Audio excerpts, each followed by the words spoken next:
ihr Lieben, liebe Grüße aus Dänemark und schön, dass du wieder dabei bist. Mein Name ist Jenny Siering, ich bin Energy Healer, Coach und Yogalehrerin und du hörst heute deinen Herzzeit-Podcast zu deinem Glück und zu deinem Herzen. Erstmal möchte ich Danke sagen für all die schönen Zuschriften, die ich bekommen habe von euch für die letzte Folge, die ich aufgenommen habe, die hieß, nehme nichts persönlich, positiv wie negativ, und danke für das ganze positive Feedback. Ich bin so dankbar, dass ihr diesen Podcast hört, dass ihr da etwas für euch rausnehmt, dass es vielleicht auch etwas ein bisschen bei euch getriggert hat, dass wir wirklich nichts persönlich nehmen und wie wir das halt einfach lernen können. Natürlich sind wir alle Menschen und natürlich nehmen wir ab und zu Sachen persönlich, aber es geht einfach um das Training, immer mehr zu erkennen, immer mehr bewusst zu werden, was eigentlich aus dem Außen so auf uns drauf prasselt und wir das einfach besser wahrnehmen können und dadurch besser agieren können. Also wenn du die Podcast-Folge noch nicht gehört hast, hör sie dir mal an, die ist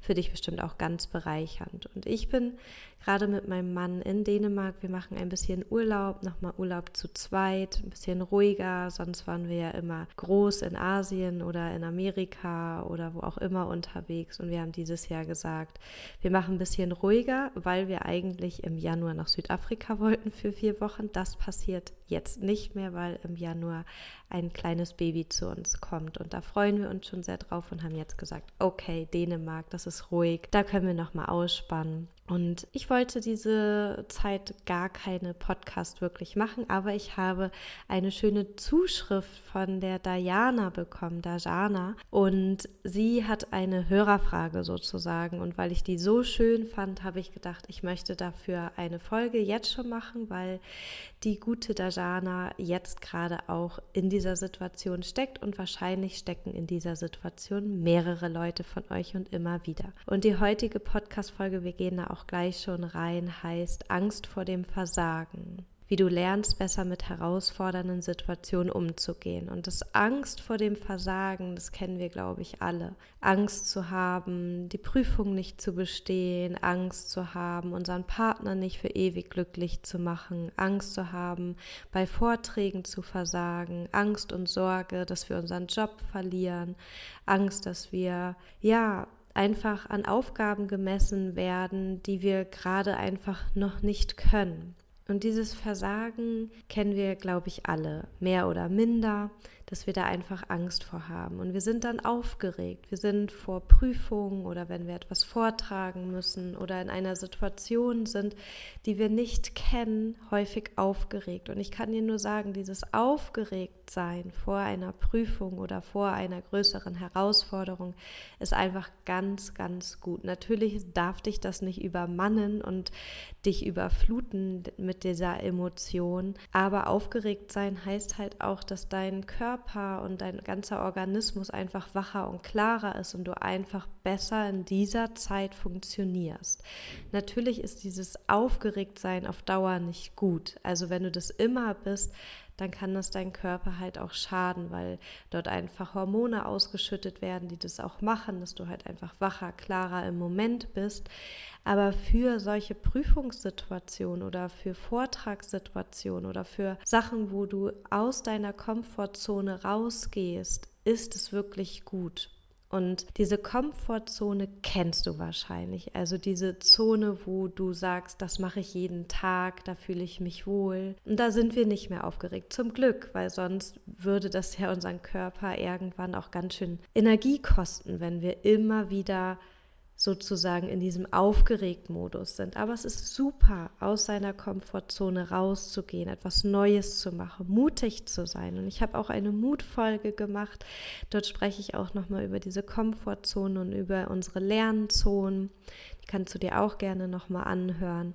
Und du erweiterst halt einfach deinen Horizont. Und je öfter du in diese Prüfungssituation gehst, also manche machen das ja wirklich häufig, für die ist das dann nachher gar nicht mehr so aufregend und gar nicht mehr so, dass sie Wochen vorher dann zittern und sagen, oh, sondern für sie wird es irgendwann normal, in solchen Prüfungssituationen zu gehen. Und genauso in andere Situationen. Immer wenn wir etwas Herausforderndes machen, dann sind wir halt einfach aufgeregt, weil wir auch bewusster da sind. Wir machen das nicht einfach automatisch. Wir müssen klar sein und unser Körper hilft uns dabei. Und ich möchte dir heute 11 Tipps geben. 11 Tipps, das sind ganz shorte Tipps, wie du besser damit umgehen kannst in diesen herausfordernden Situationen, wo du auch aufgeregt bist, wo du vielleicht auch Wochen vorher schon aufgeregt bist. Oh Gott, wie soll das werden? Wie kann ich das nur schaffen?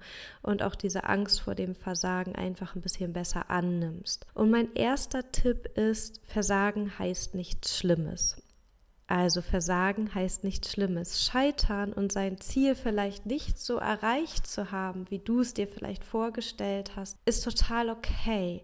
Das dürfen wir uns erlauben. Es ist dieses, dass du eine Herausforderung annimmst und das ist schon mal toll, dass du diese Prüfung annimmst, dass du einen neuen Job annimmst, dass du Vorträge auf einmal hältst und das ist mutig und das ist schon mal, da kannst du dir schon mal auf die Schulter klopfen. Und manchmal ist es dann halt einfach so, dass wir auch so eine Vision haben, wie es dann sein soll, wie das Ziel sein soll, wie das Ergebnis sein soll und an dem krampfen wir manchmal so fest und sagen, wenn wir das ganz genau so nicht geschafft haben, dann war ich nicht gut, dann bin ich gescheitert, dann habe ich das Ziel nicht erreicht. Und wenn du das schon mal hattest, dann weißt du auch, dass du aus diesen Situationen super gut gelernt hast, weil wir sind immer noch wie Kinder. Wir müssen hinfallen, wir müssen mal scheitern und merken, okay, es geht weiter, ich stehe wieder auf und mache weiter. Und zu lernen, dass wir nicht sterben dabei und dass alles okay ist und dass du einfach dich herausfordern darfst auch in deinem Leben und auch in solche Situationen mutig reingehst.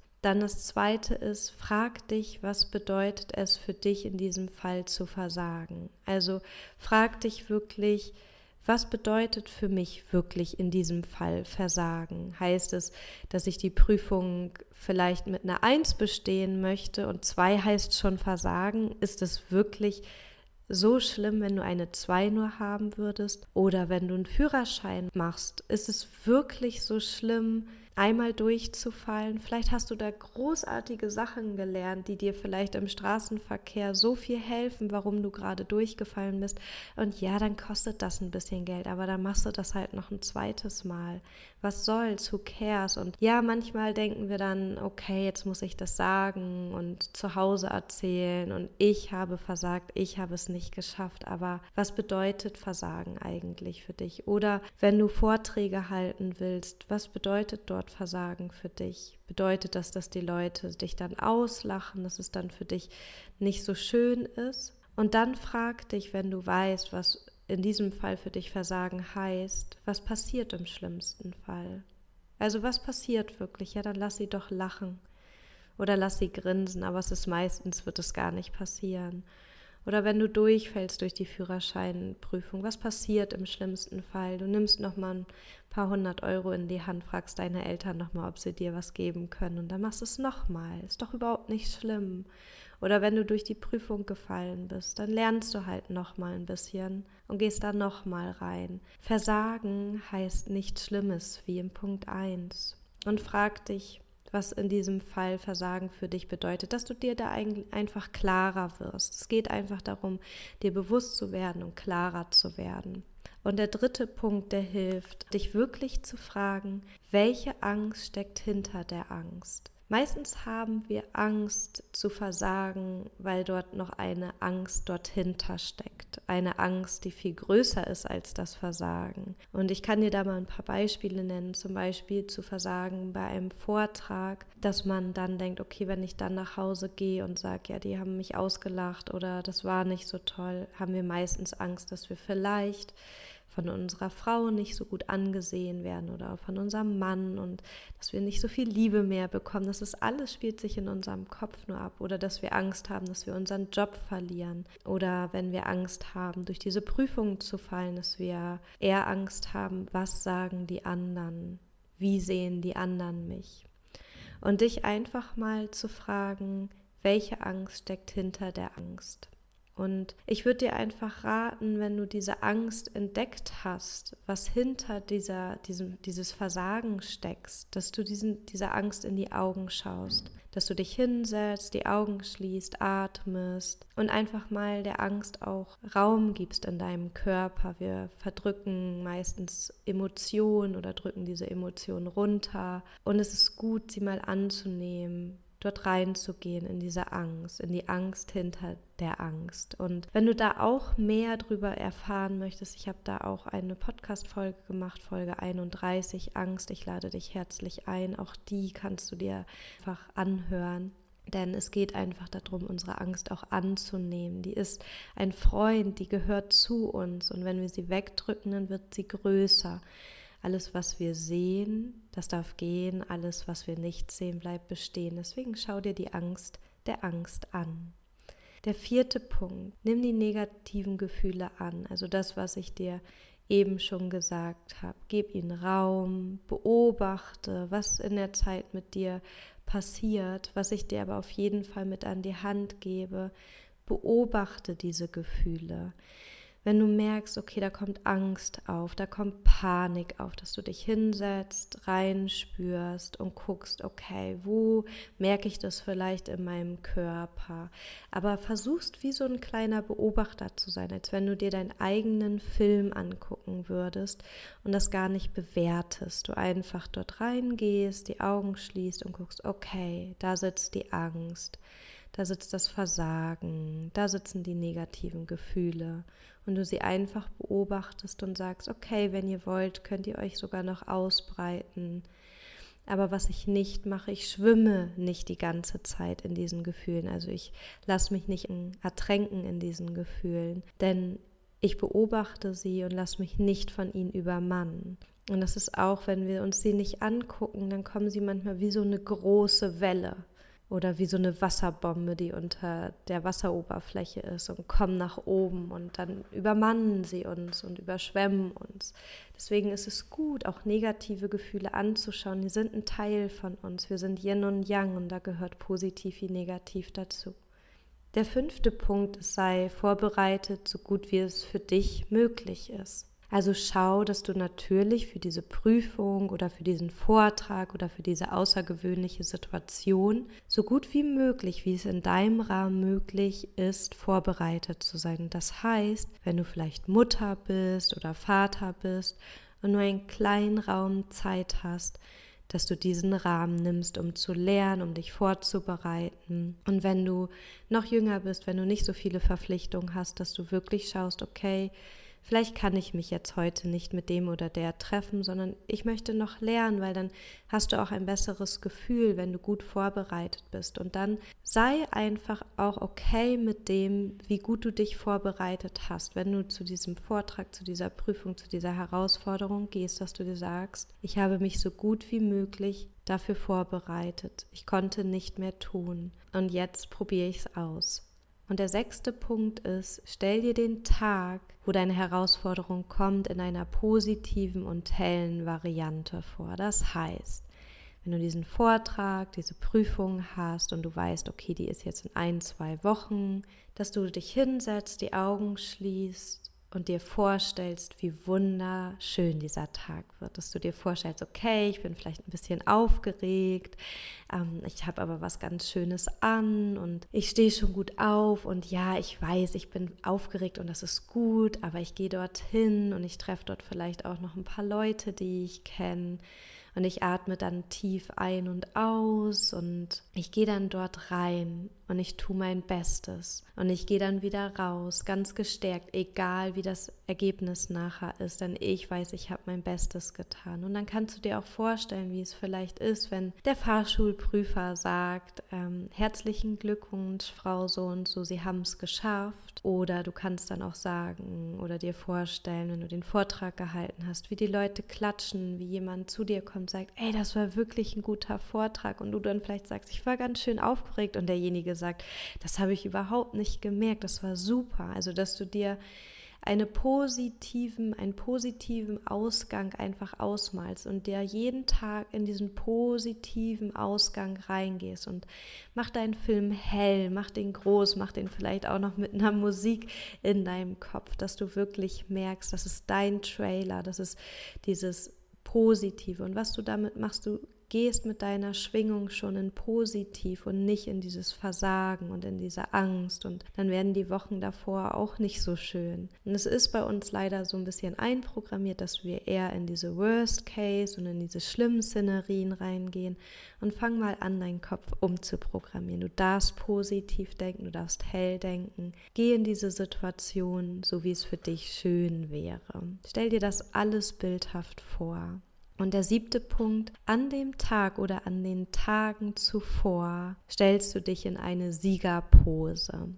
Und diese Siegerpose sieht so aus, ich möchte sie dir einmal beschreiben. Du stellst dich hin, breitbeinig, so ein bisschen hüftbreit, hast deine Hände vielleicht an den Hüften wie so eine Superwoman oder so ein Superman. Du kannst, wenn du magst, auch schon mal einen Arm hochnehmen. Und ich mache das immer ganz gerne, dass ich beide Arme hochnehme, dass meine Arme in der Luft ein V bilden zu meinem Körper und dass ich da stehe, mein Herz nach vorne presse und du dort mal 2-3 Minuten reinspürst in dieses breitbeinig Stehen, in dieses Herz nach vorne, in die Arme nach oben.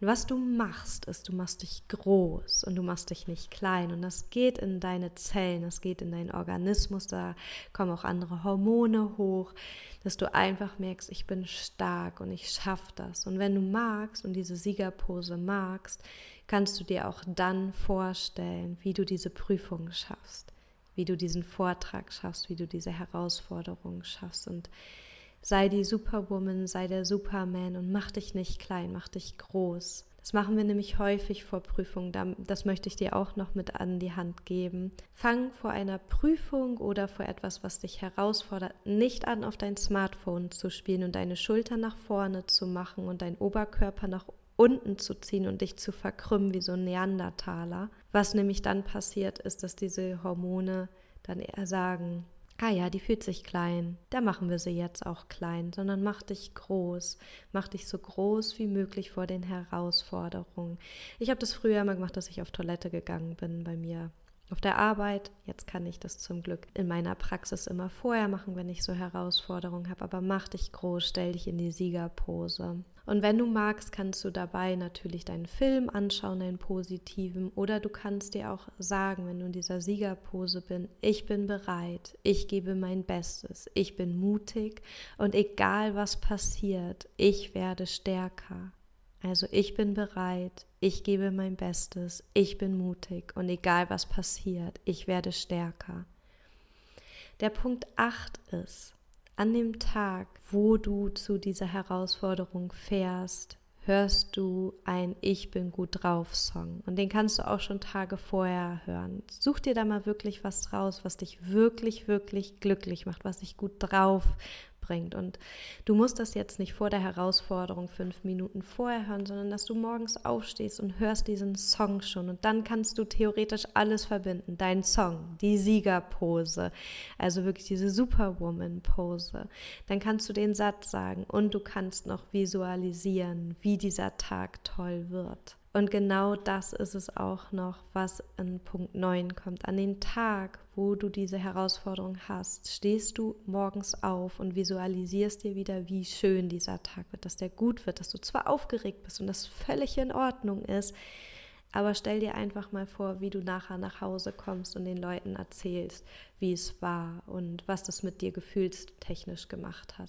Es ist egal, ob das nachher wirklich so passiert, aber es ist einfach besser. Wir ziehen das Positive an, wenn wir positiv schwingen. Und wenn du eher negativ schwingst und in diesem Versagen-Modus bist, dann ist es auch häufig so, dass wir eher versagen. Also versuch dein Körper auf Positivität zu schwingen, dann schwingt das auch zurück. Und der 10. Punkt ist dort noch ganz viel Energie und ganz viel Angst und ganz viel Sorge und ganz viel in deinem Körper an diesem Tag. Oder auch jetzt, wenn du das hörst, dann nimmst du dir ein Kissen oder eine Decke, knüllst die ein und schreist da mal richtig rein. Schrei da mal richtig rein. Das muss manchmal einfach raus. Manchmal muss unsere Energie, unsere Emotionen, die irgendwo in uns sind, raus. Und häufig erlauben wir uns nicht, sowas zu machen. Und wenn du in dein Kissen und in deine Decke schreist, dann hören es die Nachbarn nicht so doll. Genau, und lass das mal alles raus. Alles, was da ist. Diese ganze Angst, diese ganze Anspannung, die ganze... Ja, alles, was sich in deinem Körper einfach regt. Und der 11. Punkt, der letzte Punkt, atme.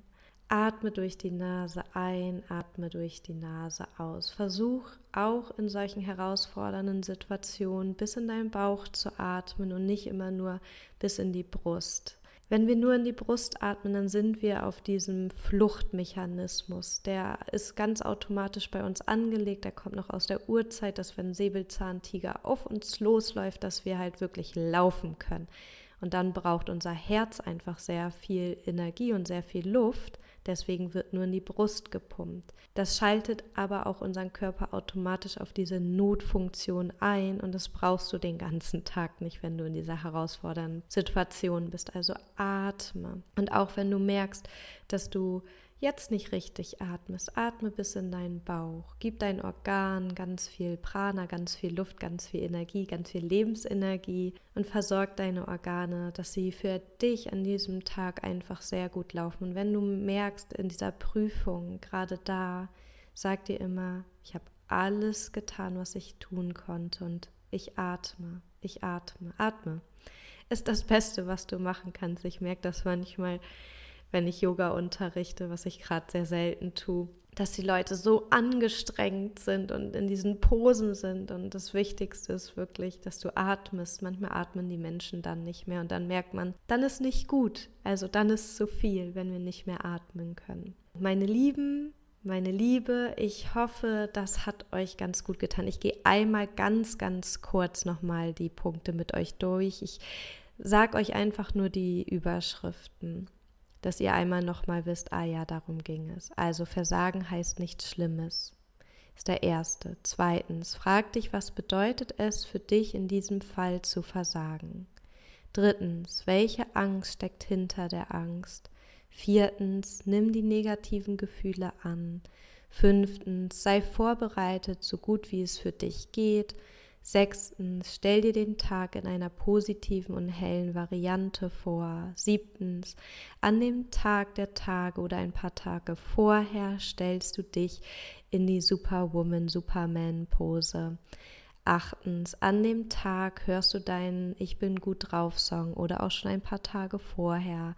Neuntens, an dem Tag stehst du auf und visualisierst, wie toll und hell und gut der Tag wird. Und wenn du magst, kannst du auch nochmal alles kombinieren. Song, Siegerpose, Superman-Pose und auch das Visualisieren, wie der Tag wird. Zehntens, ist dort noch ganz, ganz viel Energie, was raus will, dann schrei sie raus, schrei sie in ein Kissen. Und 11. atme. So, ich wünsche euch einen ganz großartigen Tag. Wir werden es uns hier schön machen. Wenn irgendwas ist, schreibt mir gerne. Du kannst mir immer auf Instagram folgen, herzeit_Jenny-Siering. Ich freue mich immer über euer Feedback. Und wenn du diesen Podcast abonnieren möchtest, dann mach das gerne. Ich freue mich immer, wenn ich sehe, dass ich mehr Abonnenten habe. Ich weiß, dass ihr mich regelmäßig hört. Das freut mich total, weil ich dann weiß, wofür ich diese Arbeit auch mache. Ich mache das nicht nur hier für mich, dass ich das alles wiederhole, was ich schon gelernt habe oder erfahren durfte. Und wenn du magst, kannst du mir auch immer bei iTunes eine Rezension schreiben. Auch das bringt natürlich mehr Menschen auf diesen Herzeit-Podcast. Und das ist auch ein Wunsch von mir, dass immer mehr Leute mich hören, immer mehr Menschen bewusster werden mit sich, mit ihrer Umwelt. Und jetzt ist nur noch zu sagen, mein Licht grüßt dein Licht, deine Jenny, Namaste.